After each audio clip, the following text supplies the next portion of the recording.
I'm Denise Mauserol, a professor joint between the School of Public and International Affairs and the CEE department. I'm excited to introduce Dr. Anthony Koo to you today. Dr. Koo is currently a non-resident fellow at the Endlinger Center at Princeton University this semester.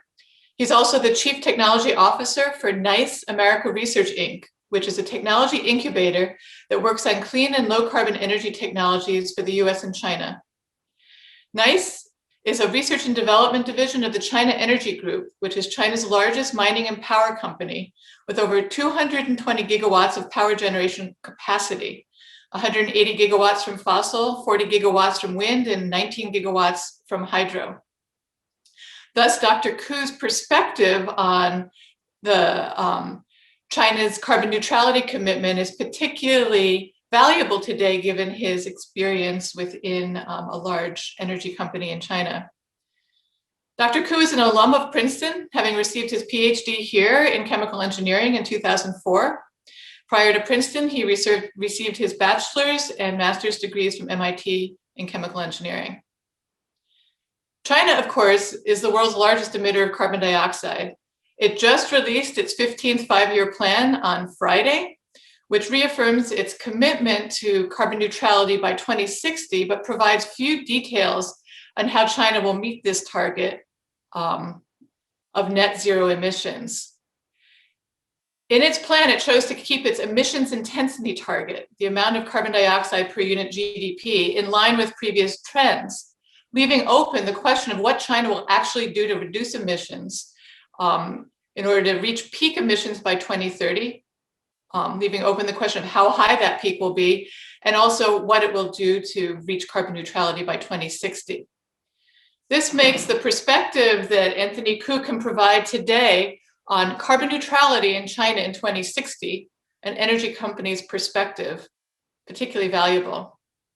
Anthony, thanks so much for joining us. We look forward to what we can learn from you today. Great, thanks, Denise. Can you hear me okay? Mm-hmm. All right, great. Good morning from California. That's where I'm calling in from. Let me just give you a brief introduction and then we'll dive right into it. After Princeton, I went to work at GE for a number of years in their R&D division. And then about 5 years ago, I had the opportunity to go and join a Chinese energy company. That's China Energy. And it appealed to me on two levels. And the reason I took the dive is on a personal level, it gave me the chance to actually move out to California to be closer to my parents as they age. And so I actually have a joint appointment in Beijing and in California. On a professional level, though, it was appealing because I think there's no climate solution without participation from China. And the opportunity to go work at one of the largest energy companies in China, and also the one with the largest CO2 footprint, really appealed because that's where the emissions are. And so the chance to try to do some things to affect that really appealed to me. So for the past couple of years, I've had two roles within NICE, which is the research division in China Energy. The first role is as the Director of Advanced Technologies out in the Beijing office. And there I basically program manage an effort looking at, among other things, carbon management. So thinking about CO2 footprints from power plants, how do you have power plants operate more effectively, renewables integration, and the other supporting activities associated with that. And then in the US, I run our US operations, the technology group here. And the idea here is to look at technologies that can make an impact for clean energy, both in the US and in China, and adapt those technologies to each country as appropriate based on the technology, the regulatory environment, and the market demands. And so there we work specifically on technologies that we think can play, as well as how they fit into the broader market. And so I'll be drawing on my experiences in both of those areas for the presentation today. Let me start with a brief disclaimer. Just so we're 100% clear, the opinions in this presentation are my own opinions. They don't necessarily reflect those of NICE America, NICE China Energy, or the Chinese government. It's important to say that because I think it allows me to draw upon my experiences sitting with a foot in each country, the US and China, and try to bridge that gap for the purposes of discussion and also just understanding. Just these numbers here, this is an introduction of China Energy and NICE. Denise covered a lot of these, but just to remind you, China Energy generates about 1/6 of China's electricity and about 1/5 of China's hydrogen. Significant coal operations, significant wind operations, actually the single largest operator of wind power in the world. And then NICE is corporate R&D, that's where I sit, and we focus on clean energy development, as I've already mentioned. The reason I mention that is that's the perspective I'm coming from, is sitting within an R&D group inside a state-owned enterprise that has large scale, but also large problems. Any conversation about energy decarbonization in China, I think has to start with coal. And so on the left side of this chart, I just show you the growth and the role of coal in China's energy ecosystem. So that first set of pie charts shows you the growth of the total power generation in China over decades. The size of the circle is proportional to how much power is being generated. And the shares on the pie represent the different shares. So you can see coal plays a significant role. And because the pie is growing, coal's role has grown significantly. And just last year, I believe the total was about 2.5 billion tons of coal was used to produce about 2/3 of China's primary energy. If you look on the other side, the right side of the figure, I'm showing you a breakdown of CO2 footprints from China, and then also from different ways of parsing that. So China's global share was a little bit more than a quarter, close to almost 30% in 2016. It's a little bit higher now. But if I segment it according to 3 categories, you can really see where I'm coming from in terms of perspective. So the first category is fuel.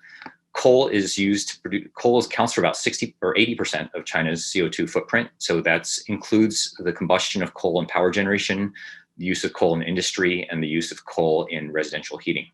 So 80% of China's CO2, you can trace back to coal as a primary source.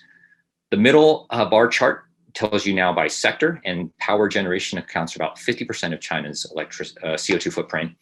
And this last piece is the area that I'd like to focus on for our conversation today, which is the institutions. And so SOEs, state-owned enterprises, by my estimation, at least 60% of the CO2 is affiliated with these large companies that are controlled by the government, owned by the government, but then operate to really drive China's energy and industry. The good news is that last September, President Xi made an announcement at the UN General Assembly basically saying that China would commit to peak carbon by 2030 and carbon neutrality by 2060. It's an important commitment. And the question really, I think, on everybody's minds is, well, how do you actually get there? And I think there's a lot of people looking at this question. And I think a lot of the perspectives are interesting. And the one that I'd like to bring today is looking at it from inside a Chinese energy company. What are some of the things that we're thinking about? What are some of the concerns? Where are some of the opportunities? And to try to calibrate you to those things, just to hopefully drive a richer dialogue. So in China, I'd say there's high-level guidance emerging. And so on the left side here, I've got a summary of an issue from the State Council, Energy in China's New Era. This was put out in December of 2020. The State Council is the highest governing body within China, so the information that comes out of these documents is really helpful for calibrating towards what are the priorities for development in China looking forward. And so here there are 4 reforms and 1 cooperation, and I'm not going to necessarily read them to you, but let me hit the highlights. Point number 1 is really to try to drive more efficiency within the energy system. Point 2 is diversifying the supply that is basically renewables.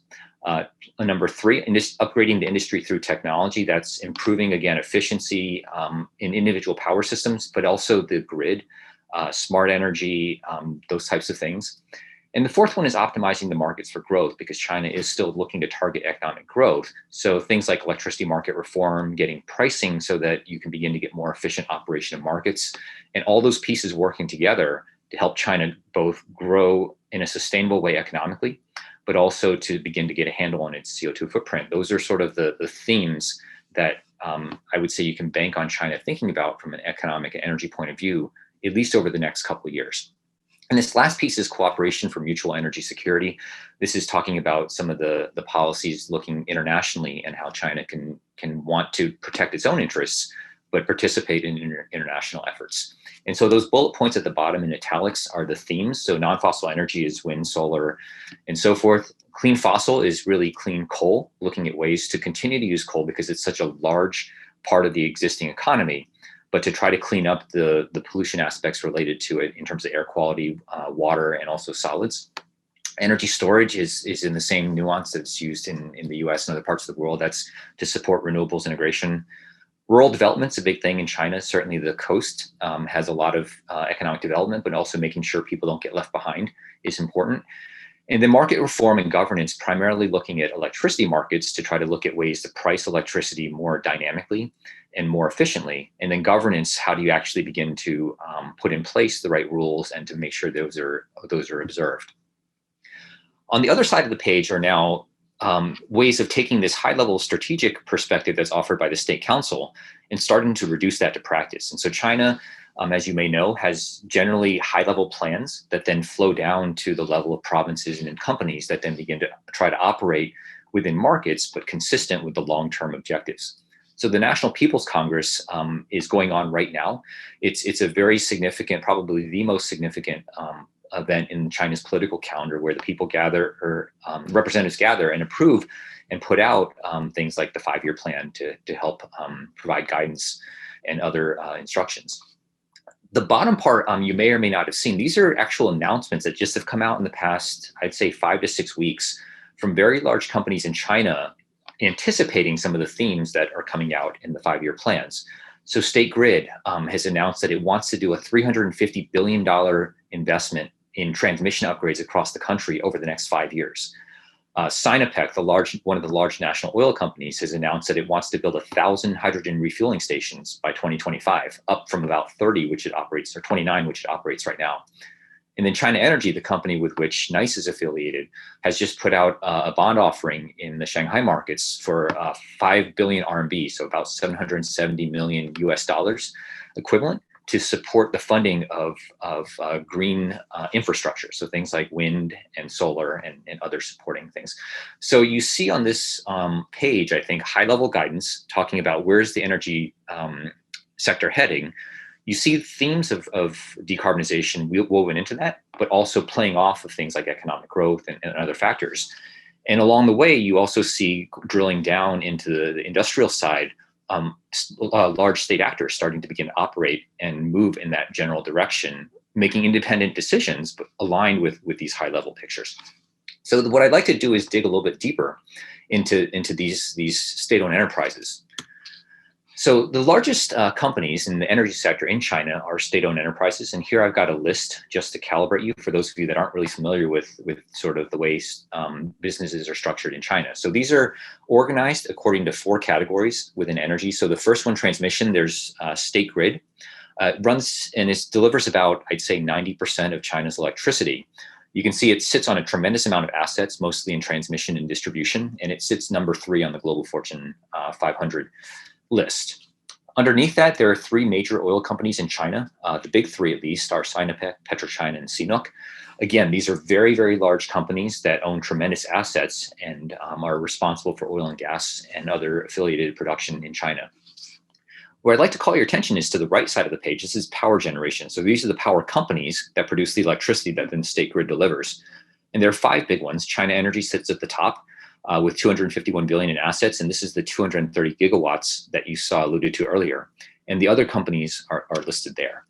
And I want to call your attention to this because the size of these companies is incredibly large. The asset bases are very large. And so when you think about energy and when you think about shifting the nature of the energy sector, these are the biggest players, and I think they both represent inertia, but they also represent opportunity to move things forward. So that's been my personal expectation, but working within it's been has had a lot of lessons, and I've learned a lot of things. But I do hold out hope that for China to move, this is where at least a lot of that leverage will come from. So let's talk about CO2 footprints then. So what I did from the previous page is I took the top 5 energy companies and I estimated their existing capacity multiplied by the carbon intensity of coal. And so was able to estimate a rough amount of CO2 generated by each of these companies from their power generation operations powered by coal. So you can see the numbers here. They're very large numbers. And together, they're about 63% of the total power sector CO2 emissions in China. Just to give you context of what that looks like on the right side, I'm not showing China overall. I'm showing the US total anthropogenic CO2 emissions. That's 5.1 gigatons, 5.1 billion tons in the most recent year, last year. And then if I look down that list, you see other countries. And in the red, I've listed those 5 large power companies that are burning coal for at least part of their electricity generation. What you see is that these are larger than most countries. China Energy with around 800 million tons per year huge footprint. The only countries larger, the US, the EU collectively, India, Japan, and Germany. That's it. China Energy as a single entity is right up there. And so it's a huge opportunity, but it's also a huge challenge to be able to pivot something like that. I've also included on here the CO2 footprints for ExxonMobil and Shell and Amazon. Those are listed in light blue. And for the oil companies, Exxon and Shell, I took from their reports both the Scope 1 and Scope 2, which is from their direct operations, and also Scope 3, which is the blue part of those lines. That actually refers to the combustion of the oil products. So the gasoline in your car, when you drive that around, that contributes to the blue part of the lines for Exxon and Shell's CO2 footprint. So their direct emissions aren't huge from a national perspective, but if you start to put in the effects of the oil and the combustion of gasoline, they also start to look pretty significant. And then Amazon I included at the end because I think they've been very proactive with the climate pledge. Their footprints here, 50 million tons is nothing that's trivial, but relative to some of these other opportunities, I think it just helps put that in perspective. So with that introduction, let me now dive into the heart of my talk, which is, well, what's an energy company to do? And so these are some things that I've been thinking about with my team over the past couple of years. And what I'd like to do is just to give you some highlights, just to get you thinking and to appreciate some of the things, the constraints, as well as the opportunities that come up from the perspective of where I sit, which is an energy company, thinking about how do I reach all these different constraints that the government wants to have happen in China, as well as the business realities, as well as just the fact that there's a lot of capital and a lot of infrastructure that needs to change to get from here to somewhere in the future that's a lower carbon state. So there's 5 topics I'm going to run through. One is a detailed inventory. So we'll take a closer look at the CO2 footprint of China Energy. Then we'll talk about energy. So if you're looking to move from coal to something else, whether it's wind or renewables, hydro or whatnot, you have to match the energy that you would be generating with coal with something else. And that's not just at a national level, but it happens at the provincial level and so forth. So I'll show you some information that I think is interesting when you start to unpack and look more granular within the Chinese structure. You have to worry about dispatch because electricity in the grids, basically you have to generate electricity and you have to balance supply and demand at every point instantaneously.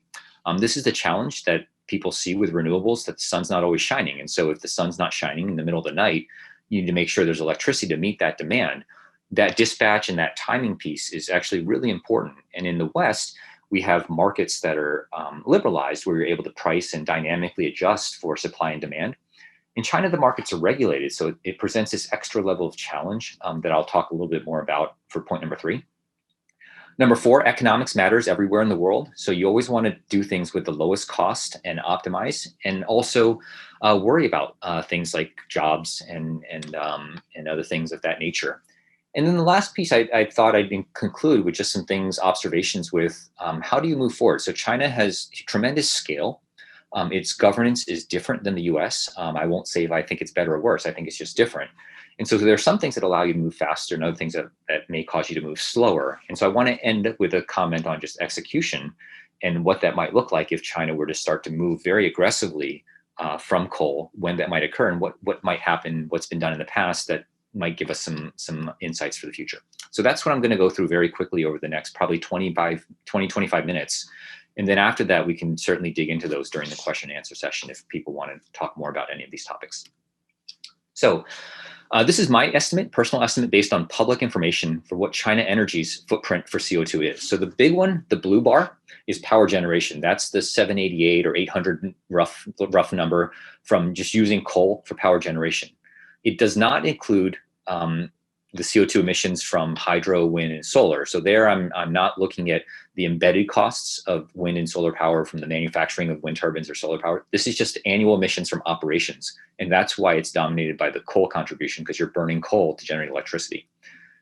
The second bucket is that China Energy also has significant mining operations. And so here what I've done is roughed out what are the CO2 emissions, both with operating the energy for mining coal, as well as fugitive emissions of methane that can be released when you're digging coal out of the ground.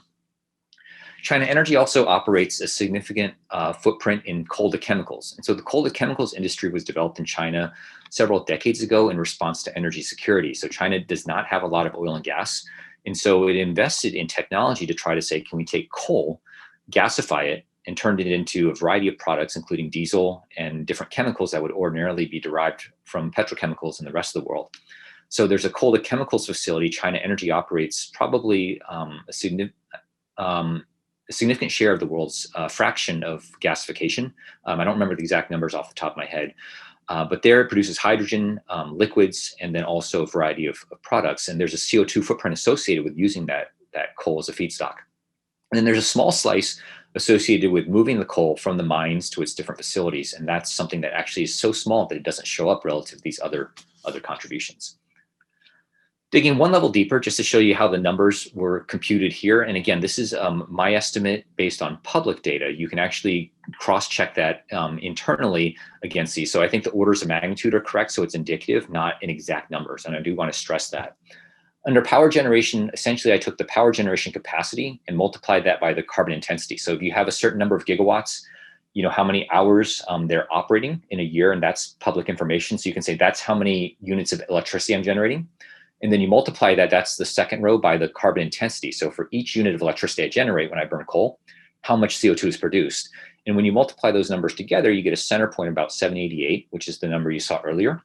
But there's actually a range. Different power plants have different levels of efficiency, and so the carbon that's generated can vary. So what I'd say the more reasonable estimate is the range that I've listed here, about 700 or so to 900 million tons per year, just from coal combustion in power plants. Similarly, in the mining, there's public data on how much coal is mined, as well as how much CO2 is emitted on an average basis for each mine. And then also the coal mine methane, CMM is coal mine methane. And you can add those up. And so you can see the raw numbers here, as well as the equivalent CO2 emissions from a greenhouse gas forcing point of view, where methane is more potent as a greenhouse gas. So when you correct that and add that up, that gives you the 130 to 200 million tons range. So that's just to unpack and give you some numbers just to calibrate and think about what you can do.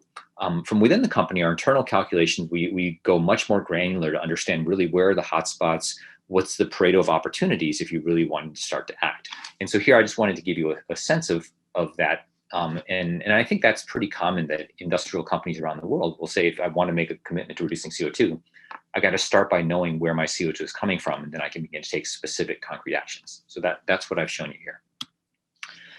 The second item is energy. And I mentioned to you that there's a couple things that you need to keep in mind, is that if you're going to replace coal as an option in the near term as well as long term, you need to replace it with something. And so before I get into direct replacement of coal, let me focus more on the near term. And so this data set that I'm showing you here actually was efforts of saying, well, can we take the coal that we have and operate those power plants more efficiently in a way to reduce their CO2 by a couple percent, and so get some points on the board in the near term. And so this is from the 13th five-year plan, the 2016 to 2020 period.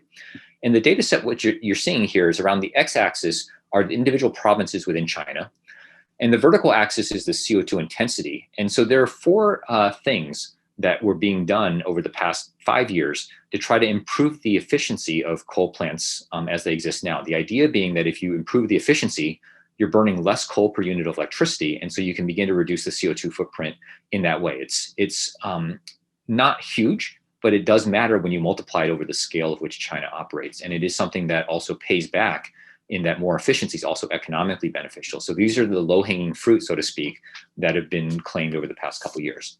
So new construction. So the new plants that are being built with the highest environmental standards. HELE, H-E-L-E, stands for high emission, low efficiency. So these are plants that are as efficient as the technology currently allows, as well as equipped with scrubbers and other technologies to minimize the other types of air pollutants, water pollution, and also the solids that are created from their operation. A second bullet point, improvements. So upgrading existing power plants with technology to try to improve their efficiency, especially in the way that they're forced to operate right now. Retiring less efficient units. If you shut down the older power plants that are less efficient, that gives you a boost. And then also thinking about running those power plants more efficiently. So in China, there's an interesting dynamic where there's actually more coal capacity than is needed. So on average, a coal power plant is only operating about half the year. And so it's ramping up and down. And from a technical point of view, the problem with that is it actually hurts your efficiency to run something that's outside of its sweet spot of full operation. So there are tricks that you can do from a technical point of view in all of those. But if you start implying all those features, what you see on this chart is how much the CO2 intensity can be reduced in the near term in different provinces. So Beijing, you can see the big red, they basically shut down all their coal power plants. So they went essentially to zero emissions. But in other parts of the country, there were different things done to try to improve the operations of the coal plants and by extension, reduce their CO2. The bigger carrot, though, is long-term, is saying, well, if I do want to get to carbon neutrality, coal's probably going to be difficult to operate as part of that energy system because it's so carbon intense. And so what I want to do now is call your attention to the fact that the different parts of the country actually have different dynamics with respect to the alternatives that are available in order to displace coal. So in the north, there's great wind potential, but you also have some dynamics with the cities being run off combined heat and power. So the coal plants actually run the district heating systems that keep people warm in the wintertime. So that's a fairly interesting structural dynamic that even though China has built a lot of wind in the north, that wind power is having a difficult time getting fully onto the grid because you still have to run the coal plants to keep people warm. So there's some renewables integration challenges that are very interesting and very dynamic being addressed right now in North China. And so as you begin to think about carbon neutrality, how much wind can you put on? How much coal can you displace while also keeping people warm and balancing that as an optimization problem at a more granular level, both regionally and provincially. All the way on the far right, southern China has great hydro resources, but it's seasonal. So during the wet season, it's great. During the dry season, there's a lot of coal currently being run in order to keep things working. And so there you can think about, well, how do I begin to integrate coal or displace coal during the dry season? Maybe it's transmission lines or other things. But one option you don't have is CCS, carbon capture and storage, where you can capture the CO2 from coal, because the geology of the southern part of China is actually not particularly amenable to putting CO2 underground. So you can capture the CO2, but you have nowhere to put it unless you want to pipe it several thousand miles to places that are more compatible with it. So you have constraints in South China. And then central China's got great solar potential, but right now it's got a huge footprint in coal.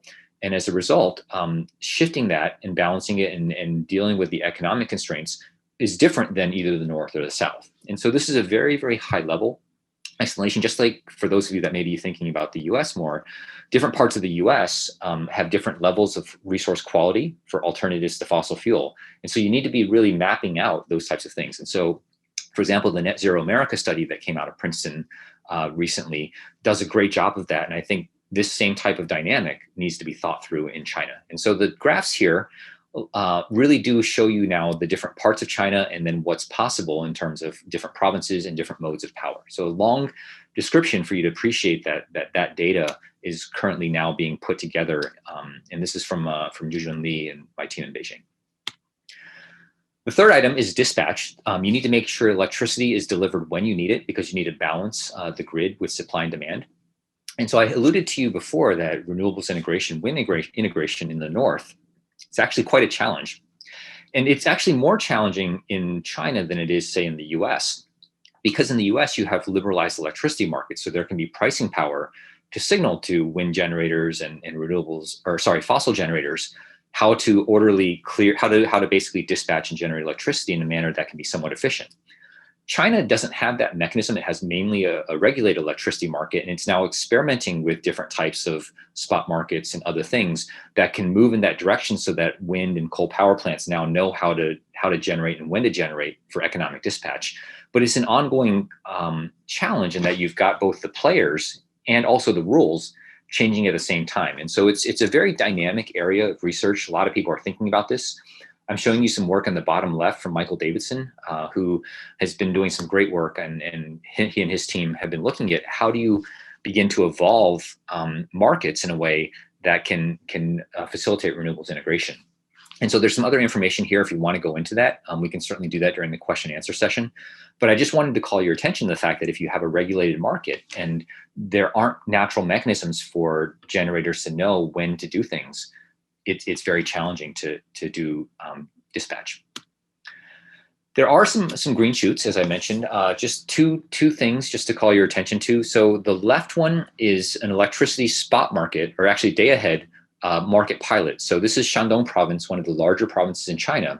And so in November of last year, they went to a day ahead power pricing market. And so what you see here is instead of a straight horizontal line across the different hours of the day where you would normally be just giving a power generator the same amount of money per unit of electricity all day.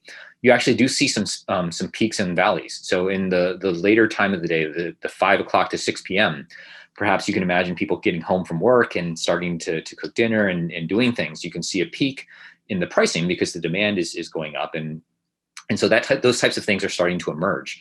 Interestingly enough, this pilot was only done for about a month because there were a number of stresses that were placed on the electricity markets that now need to be resolved. And so China is essentially bootstrapping its way up, doing these trials, trying to figure out, how do I evolve from a regulated market into one that's more dynamic to support electricity market reform in electricity markets that have high renewables. On the right is a chart from, again, Michael Davidson, where he took a look at the Yunnan. This is South China, and this is now a market on day-ahead pricing, and it's over 2 years. And so what you see in the dotted line is the actual price, and the solid line with all the spikes is actually the volume of electricity contracts being negotiated. And so the interesting thing is in a liquid market, this would be a lot smoother. What you have here is these spikes are being generated by players in the market trying to clear things at an hourly interval or at the clearing interval. So when the market has these different periods of time when it's trying to balance things, everyone's waiting until the last minute to sort of figure out what they can and can't do. And so it's a step in the right direction, but it's not entirely there. So these are the hard lessons that power companies need to go through in order to be able to figure out, how do you begin to move towards things in the future. From an economics point of view, there are now carbon markets. There have been regional carbon markets that have been operating for quite some time. And there's a national trading market that now will start trading later this year. What I'm showing you here is a plot of both the price, that's the light solid green line, and also the volume of contracts in the Beijing regional market over the past 7 years. And so you can see the carbon price in RMB, that's the green line in the left axis. And then if you want to convert that mentally, just divide by about 7 to get it in dollars per US ton. And the right side is the contract size of CO2 trading, and that's the bar parts. And again, what you see here is that there's these spikes that happen every year, and they happen to correlate to the time when the regulators say, well, you need to clear all your contracts. So rather than having a liquid market, you've got some challenges with the market really operating in a way that can allow you to be as efficient as you can. So these are just things that are being learned. And as they become worked out, the rules are evolving. And so this is all of the environment that Chinese power companies will play in as things evolve. So it's not unique. Every company, I think, in the US or others are working through changing rules as well. I'm just trying to give you a flavor of some of the things that we see in China. You can also now look at this idea that when you start thinking about action, you don't need to change everything all at once. And so what I have here are plots where we did a study at 25 power plants and said, if you wanted to do CO2 capture at those coal-fired power plants, how much would it cost at each power plant? So you'll see in these charts, each of these bars represents a single power plant. The width of the bar represents how much CO2 is emitted from that power plant. So the wider bars represent larger power plant facilities. And what we found is that based on the economics of individual power plants, there's actually a fairly broad distribution. So if you want to start thinking about action, what you would want to do is start at the lowest cost power plants first and then work your way up. And similarly, you would actually build a larger marginal cost curve, starting with the lowest mitigation opportunities for CO2, if that's what you're trying to do, and work your way through. And so that's possible to do, and that's something that we're working on with my team internally to look at that more carefully to say, how can you get to the lowest cost solution for change? And here is an example where what we've done is taken those same 25 power plants, overlaid the possibility of wind power, and then on the far left, you can see some coal to chemicals facilities. And this is the use of CO2 capture. And the reason the coal to chemicals facilities are so low cost is they actually separate the CO2 and give you fairly high pressure, fairly high purity CO2 as part of the process to get what they need to be able to do the downstream processing. So the CO2 capture is almost free in some of those facilities. So if you want to start doing CO2 capture as an option, that's your lowest hanging fruit. Then you get to some of the cheaper power plants, start to work in wind farms, and then you can step your way up as much as you have appetite and target. And then the last piece here, I'm actually going to skip over this in the interest of time. We can come back to this if there's interest. But I'd like to spend a few minutes talking about execution and how do things operate differently than in the US from China. And so this is just an observation that I've made.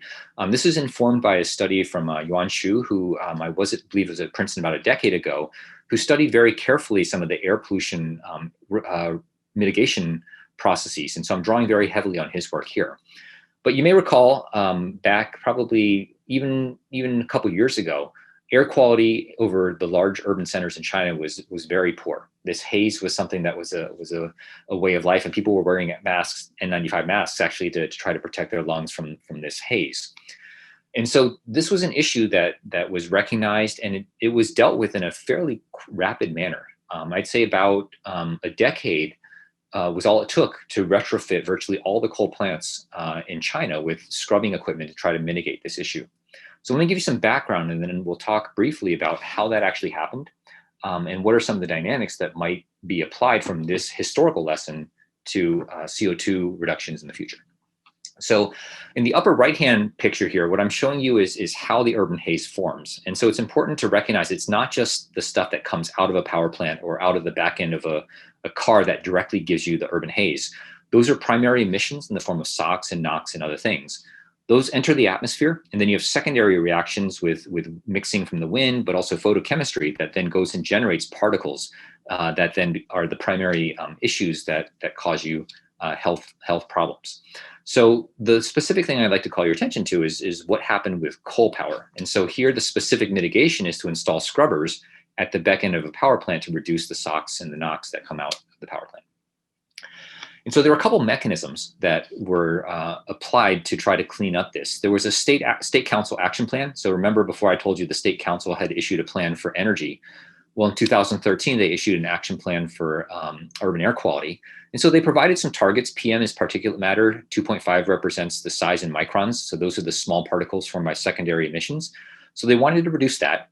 And then they also provided some specific targets in some of the more urban areas. So Beijing, Shanghai, and in Hong Kong, essentially, where there are more stringent targets, as well as a really strict target in Beijing. And they coupled those targets with some verification enforcement capabilities. So that's the sort of the stick, so to speak, from the high level in terms of strategic, as well as providing some incentives and disincentives. And so the specific incentives and disincentives that were offered include fines for noncompliance. So if you didn't have this, your power plant was fined. But they also offered some carrots as well. And so power plants that adopted sulfur scrubbers early received a subsidy in the power tariff. So remember, China's electricity markets are regulated. So the government decides how much money you get paid for each unit of electricity.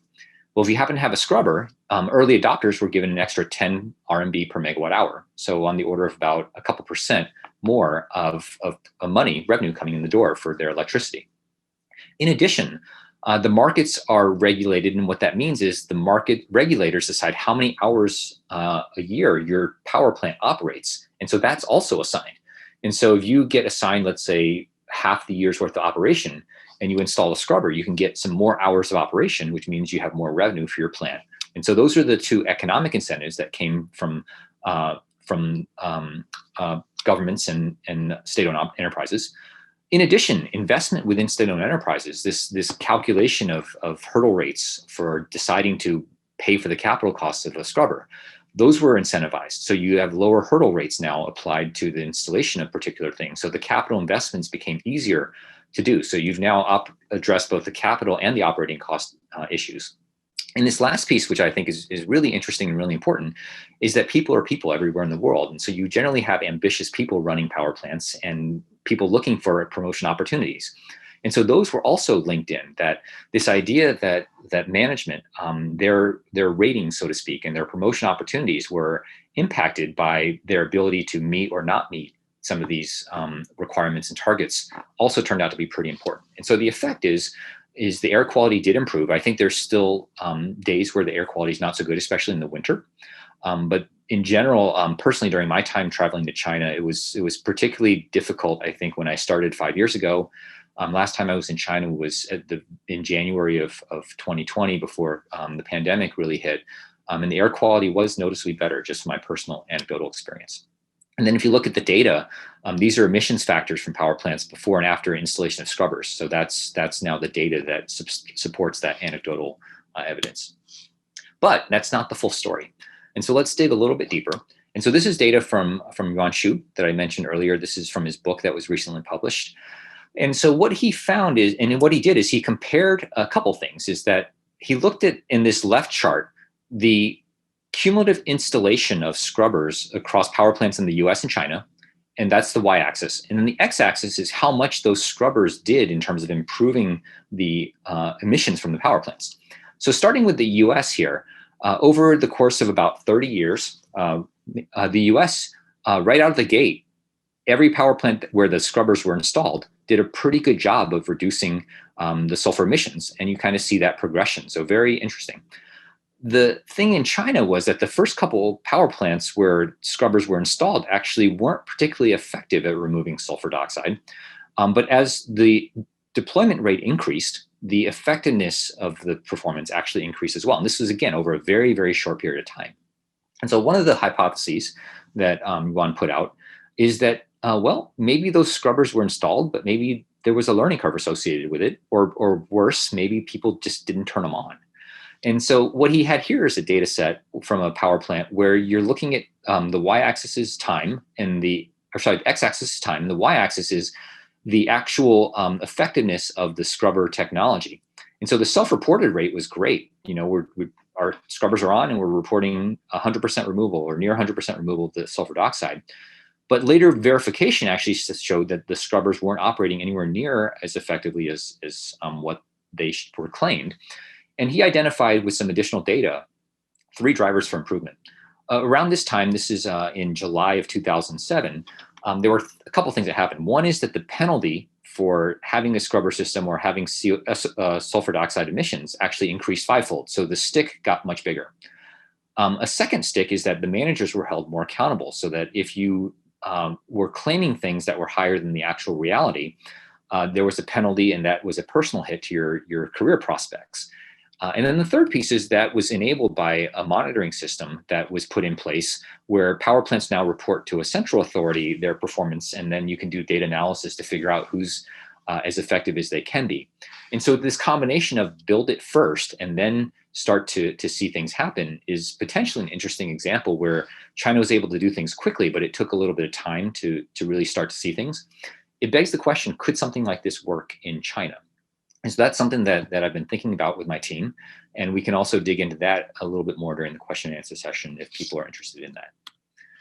But this is the summary page that of the theme that Yuan had put out, is that there are a couple different ways to do environmental governance. And so, for example, in the US, there's a rule-based process where goals and targets are encoded in laws. The EPA will issue regulations.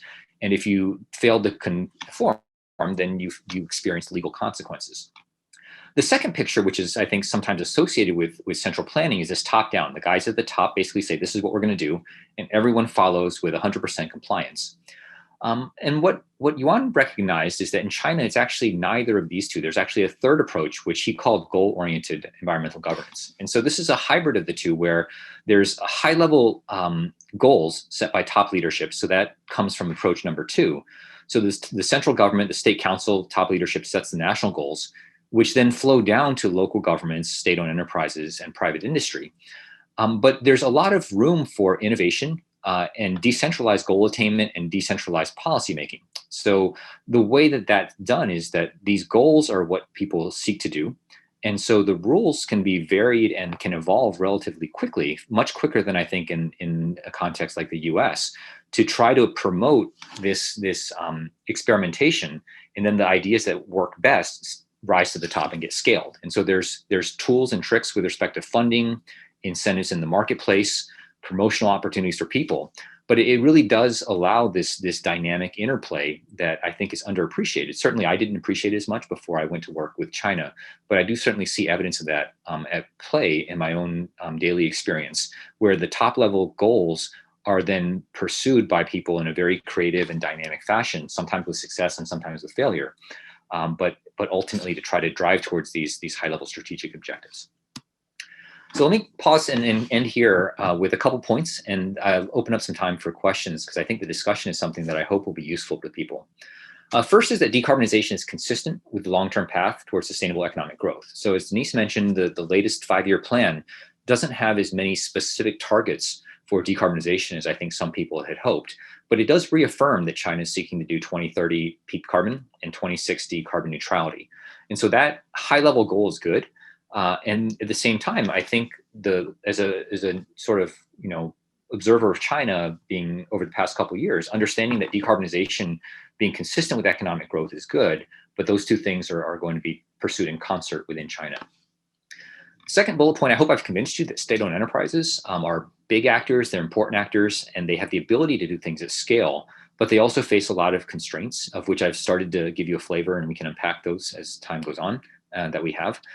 The third piece, I think electricity market reform is really key. And this gets to this point that I made earlier, that if you think about renewables as an important piece of a decarbonized future, having a market that can allow you to price those and bring those in an efficient way is something that I think people in the West can take for granted, especially if you live in liberalized markets and have grown up in them. I know I certainly did. But now looking at how do I begin to drive economics in a way that makes sense for an enterprise that's trying to operate a business in China, having rules that allow you to be able to figure that out, to do the modeling, to be able to integrate is really important. So that idea of electricity market reform and electricity markets, personally, I'm a firm believer that that's really going to be one of the things that pace China's ability to drive decarbonization. And the last piece is hope and realism. That I think there's momentum, certainly a lot of discussions in my personal experience. But I think the path is long and challenging, in part because you're starting from a very significant base that needs to change, but then also because change is hard, change at scale is even harder. And it's going to be something that I think is an interesting challenge. And that's something that I work through on a virtually daily basis. So let me stop here, be happy to engage in a discussion, clarify things that didn't quite make sense. And otherwise, thank you for your time and attention. Thank you so much for that fascinating talk. The floor is open for questions. You can either type a question into the Q&A or raise your hand, and I can call on you to ask your question orally. I see 2 questions so far. Rohit Gupta, why don't you go ahead and unmute yourself and ask your question? And feel free to also open your video so people can see who you are. I think I can't open my video. Okay, that's fine. Don't worry. Yeah. Thanks, Professor Moser, and thanks, Professor Tu, for amazing. We may have just lost him. No, I think you made me a panelist, and yes, now I can. Okay. Great. Right. Thanks, Professor Ku, for the amazing talk. My question is related to the last slide. The second point which you mentioned, that coordinated action is required for decarbonization, but it is subjected to the constraints of provincial and local situations. How similar do you think the problems of US and China are, like the coordination between provincial governments in achieving decarbonization? How do you? So I think I think the easy answer is that I think that the technology and the rules of physics and the laws of physics are universal. So if you want to make electricity work, for example, electricity grid work, the fundamental physics and engineering, I think, is common. But the way markets are priced, so for example, in China, different provinces are experimenting with different types of market reform. And so something that might work in one part may not be as efficient or effective in another.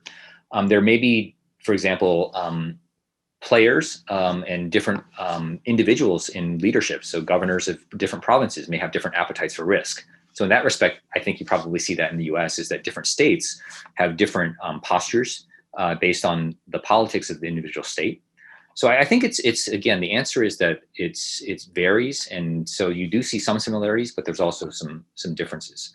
One of the other things that I was thinking about when I wrote coordinated action is needed is also in China, the electricity generation from the big 5 power companies is and other companies is decoupled from transmission and distribution. So that's similar to what happens in the US.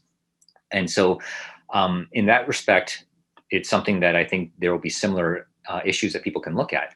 In China, though, because you don't have the markets driving things, the state-owned power companies that are generating power are dependent upon state grid building the transmission line. So if you have a huge amount of renewable energy, say wind power in the north, you can have a wind farm that's great. It's huge, but it's not connected to the grid, right? And so I can meet if my metric to get promoted was to build a wind farm and build capacity, yeah, I can do that and I get points for that. If my metric is now to bring wind power onto the grid and it's not connected, maybe that's the metric I should have used. And so you can begin to see some of those things where even state-owned enterprises need to cooperate with each other.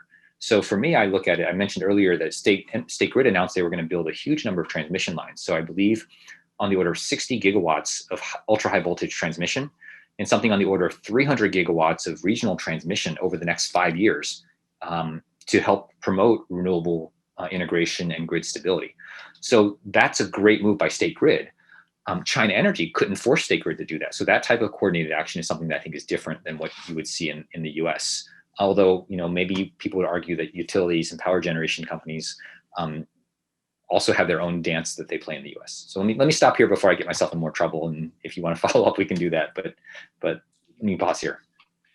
That was great. Actually, I might just have a quick follow-up question to your response here regarding the transmission. I mean, the plans to build all of these new transmission lines are really impressive, but in the past, the focus on some of these long-distance transmission lines were to move coal by wire from west to east.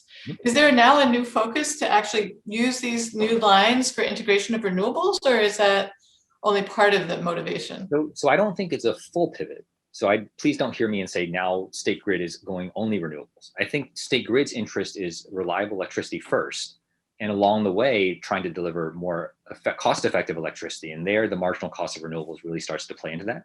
But if I look at the numbers that I quoted to you, and this is just from a press release that came out, I believe, last week, 60 gigawatts of ultra high voltage. It doesn't say what specifically is going to be connected by that. It's just a high-level target. And so now State Grid will now need to decide as an enterprise where they're going to draw the lines and run the lines. The second bullet point in their press release was that they were going to build 300 gigawatts of regional transmission, of which 150 gigawatts, so half of that, would be allotted towards trying to promote renewables integration and help those things. So that's actually a pretty significant thing in their press release, which I think I cited on the page at the beginning. And so they're, reading further down, I think they're talking about 50 gigawatts of energy storage, but again, no details as to what that would be. And also accelerating the existing pumped hydro storage construction projects that are underway on the order of about 40 gigawatts, maybe a little bit more. So there's this emphasis, and you can see it in State Grid's action. Again, not having inside information, but just reading the press release, is that they see this general guidance from the top. They are aligning their plans with that. But again, some of the details about how they specifically go and hit these targets are now reserved for further down in the company to do the rational thing that's driven by business case and so forth. And so that's the general mode of operation that I see. And so at the level of the managers that will work through the calculations, they now have sort of their marching orders for the next 5 years to try to go and make these things happen. Does that make sense? Yeah, great. Thanks. That was very interesting. There's quite a few questions that have come in. Ben Mousseau has a question on the carbon market. Ben, do you want to go ahead and ask that question? Sure. Can you all hear me okay? Yeah. Yeah. Cool. Yeah, so I think thinking back to that slide that you showed I think it was a sub-national level carbon market that was already existing. The price looked, I don't know, kind of lowish, I guess. So what was, oh, and you also mentioned that there was going to be a new national carbon market. So in your opinion, do you think the price for that new national market might be looking higher than that, and would it have any significant effect on emissions? So I think you're absolutely right if you read the fine print. I'm glad you did. This axis here is this number here is 60. So think about this as about $9 per ton US equivalent. So it's not huge. It's not enough, I think, to by itself change the economic calculus in China for deciding to do CO2 capture or not. It's a mechanism. So Beijing's regional market was one of 7 markets that were put in place with different parameters, almost an experiment to say, let's try 7 different things and we'll take the best features of each. And those all fed into the national trading market. So the rules, for example, changed with who has to participate in the market. how do you allocate and grandfather in specific things? And so this was done in a way to try to learn something. And the pricing, you can see it varied, but it never really got to a point that I think by itself would drive action to do something. So I think carbon markets will be an important piece of the picture. I'm not sure when they will become important. I know a lot of people that model this basically assume a certain value and then escalation just to frame out what are the sort of the boundary conditions of what's possible. Personally, I'm not sure exactly how that will evolve. So I think there's rules that are being issued, and then I think what will happen is national trading will start this year and only include the power market, but then go for a year and they'll see what the data says, and then there'll be adjustments made. I don't think the price will escalate so fast to the point where you drive coal and coal companies out of business.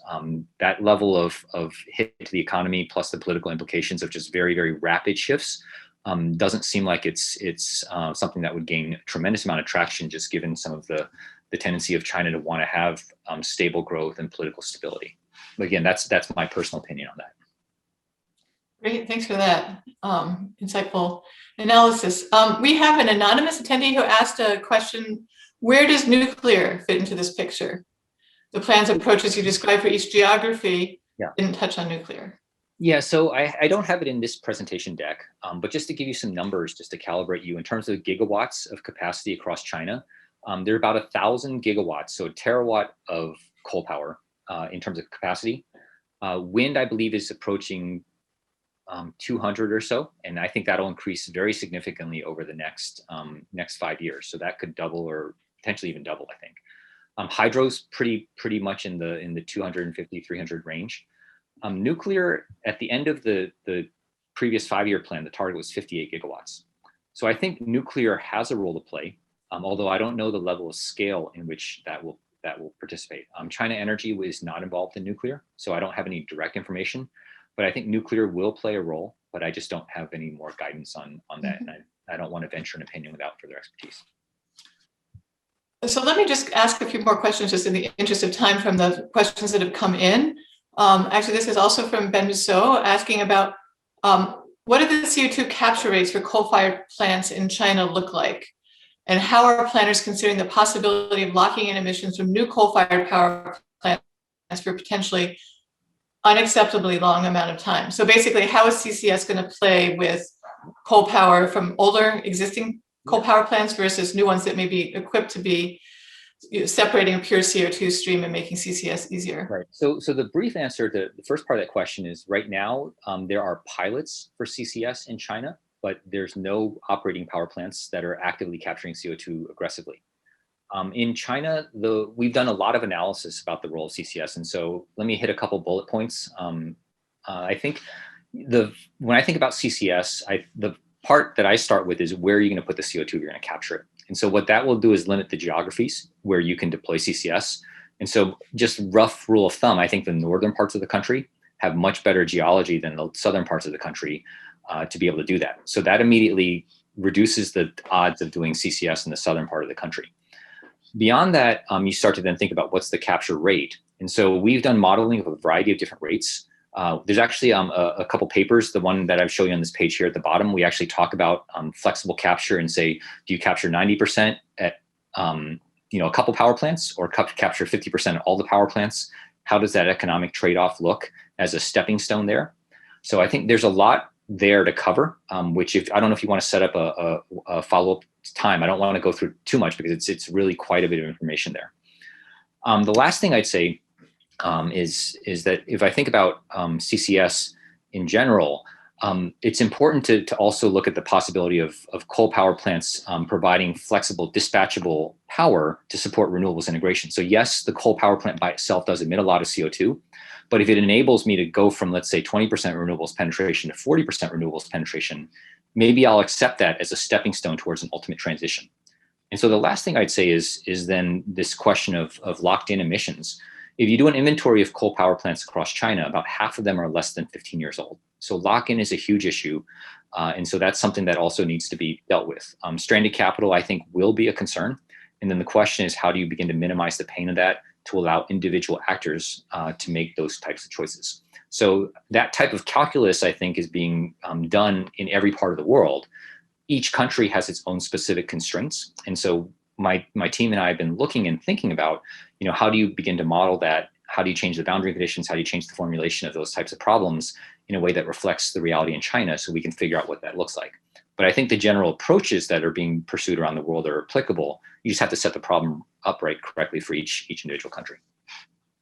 Great, thanks for that. I think we have just time for one more question formally here, but then Dr. Koo has graciously agreed to stay around for another 10 or 15 minutes after we close the formal session. So for those of you who haven't had your questions answered, I encourage you to stick around afterwards. But I'm going to just quickly ask a summary of Charlotte Avery's question, which is, if EVs take off in China, there'll be a huge demand on power generation. Do you think China will lean towards fuel cell EVs powered by hydrogen? I'm sorry, will lean towards fuel cell vehicles powered by hydrogen instead of electric vehicles due to the transmission issues, grid stability you cited in your talk. And I'd like to add to that question, whether do you think that the hydrogen would come primarily from coal, or would it be green hydrogen based on trying to store some of the renewably generated electricity? Yeah, so this is actually a question that's near and dear to my heart, because one of the projects I have in my US site is actually developing a hydrogen refueling technology that we think can play in the US and then eventually play in China as codes and standards evolve. So it's something that I spend a lot of time thinking about and talking about with people. But I think the short answer is it'll be both in terms of EVs. That the phrase that we use internally is that battery electric vehicles will probably be the new gasoline and hydrogen will be the new diesel. And that's shorthand for us when we think about the use profiles, that if you have, for example, a light duty vehicle that you can charge in your car for short distances, those types of things I think favor EVs, and I think that's true everywhere in the world. If you think about long haul, fast refueling, high utilization, some of the advantages of hydrogen then come out. So trucking and delivery vans that you might want to have on the road and have room for packages rather than batteries that are driving around. So that's our high level view of hydrogen versus batteries. The second part of the question, I think I remember correctly, is how are you going to power those? So I think in a long-term decarbonized future, you're going to have to go with either green electricity or green hydrogen. I think the way you get there actually is in steps. And I think that's true both in the US and in China, that if you look at hydrogen, the cheapest source of hydrogen right now is fossil derived. So steam methane reforming in the US or coal gasification in China. And so from a hydrogen point of view, I think you start off by that. And so if you, for example, set up your supply chains and set up infrastructure and vehicles using hydrogen, you can always green that hydrogen over time. And so maybe you don't get there right away and there's a CO2 impact associated with the transition period, but it may be lower than if you weren't able to get there at all. Similarly with electricity, right? You're plugging it in, but is the electricity, how green is that? So getting electric vehicles on the road in the transition period, I think is an important standalone objective personally. And then making sure that electricity is green is related, but I don't think you need to do both, especially if your choice is, if I can't do both right away, I'm not going to do anything. So I think that's important.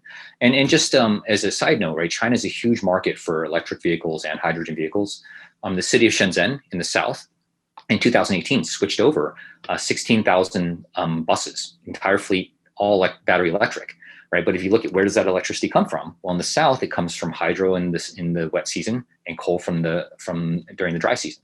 So there's a lot of complicated issues, I think, and it's true of everywhere in the world. I mean, I talk to people in China, in the US, in Europe, and other places, and there are a lot of interesting technical questions, and then figuring those out and thinking about those, and then mapping them to the other specific constraints, either government, market, or otherwise in each specific location.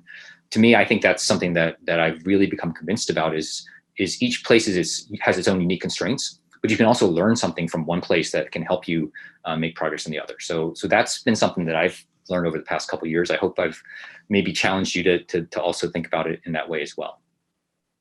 Great, thank you so much. It was a great talk that unpacked a lot of complexities, I think, and helped the audience appreciate both progress that's been made and the challenges that lie ahead, and hopefully the potential success that China will see over the next few decades. So thanks so much. Thank you, everybody, for taking time.